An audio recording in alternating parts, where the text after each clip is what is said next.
Maayong gabi mga kapobre, ubani ko ninyo kay magluto ko sa akong panihapon.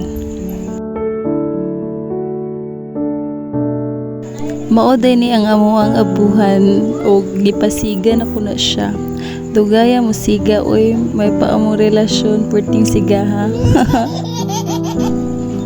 Magpainit taday ko sa kaha og way swerte napasok pa.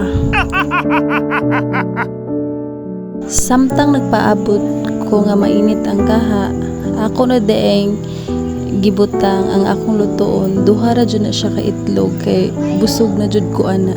Ug ako nang luto ng itlog sa ni side up day akong buhaton. Perfect kay pagkabuhat. Perfect para nako. Giukay-ukay na nako ang akong giluto kay medyo gutom-gutom na gud siya. Salamat sa pagtan-aw o palihog lang po kong share og suporta ko sa akong vlog. Bye-bye!